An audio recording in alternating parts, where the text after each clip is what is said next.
guys, kembali lagi bersama aku di channel Dinanti. Kali ini aku akan ngebahas apa itu distribusi sampling, apa itu sampel, dan apa itu populasi. Nah, sebelum membahas distribusi sampling, aku akan ngebahas apa itu populasi. Nah, populasi itu merupakan suatu wilayah ataupun daerah yang di dalamnya terdapat objek-objek ataupun individu yang memiliki ciri-ciri atau karakteristik yang telah ditentukan oleh seorang peneliti yang nantinya akan diteliti.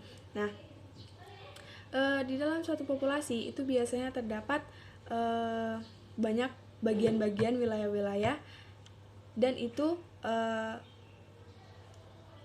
berisi beribu-ribu orang ataupun beratus-ratus orang. Nah, untuk mempersingkat waktu dan juga biaya di dalam suatu penelitian, maka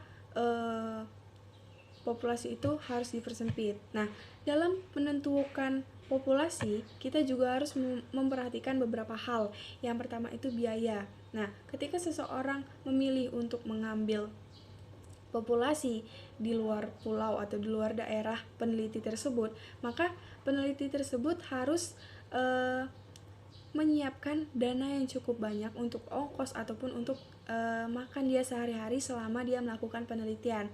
Nah, jadi lebih baik kita mengambil populasi yang ada di sekitar kita, yang mudah kita jangkau.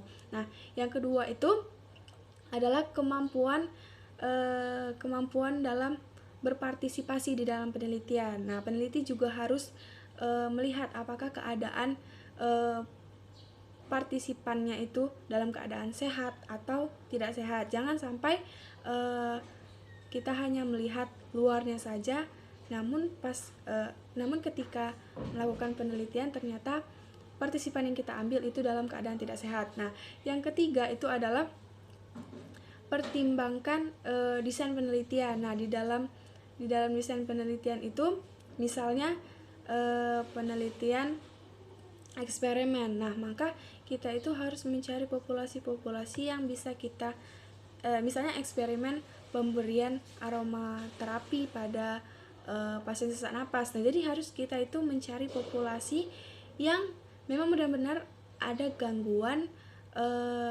pernapasan. Jangan sampai kita itu salah mengambil, malah mengambil populasi yang gangguan kardiovaskuler misalnya. Nah, kemudian untuk mempersingkat suatu penelitian itu akan dijadikan populasi itu menjadi beberapa sampel-sampel.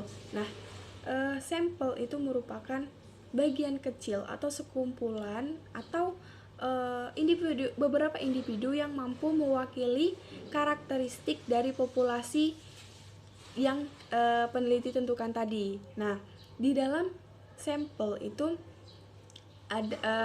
harus memenuhi dua karakteristik. Yang pertama itu harus mewakili mewakili populasi, dan yang kedua itu jumlahnya cukup banyak.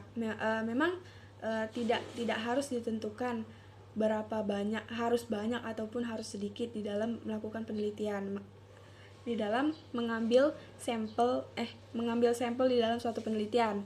Akan tetapi semakin banyak sampel yang kita ambil, maka itu akan mempengaruhi kevalidan suatu hasil penelitian.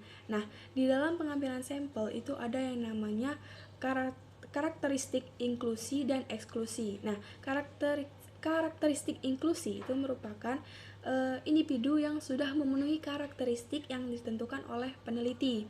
Nah, sedangkan kriteria eksklusi itu dia sudah masuk kriteria inklusi, akan tetapi dia mengalami suatu keadaan, misalnya dia sudah memenuhi syarat yang telah peneliti tentukan.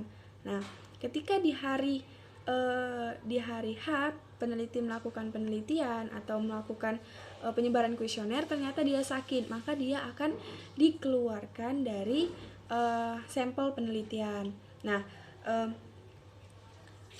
apa itu distribusi sampling? Distribusi sampling itu merupakan nilai rata-rata atau mean sampel yang dilakukan secara berulang di dalam suatu populasi yang sama. Nah, Biasanya secara umum distribusi sampling itu memiliki 4 metode. Yang pertama itu ada distribusi sampling rata-rata, yang kedua ada distribusi sampling proporsi, yang ketiga ada distribusi sampling selisih rata-rata, dan yang keempat itu distribusi sampling selisih proporsi. Nah, mungkin itu saja yang dapat saya sampaikan. Jika kalian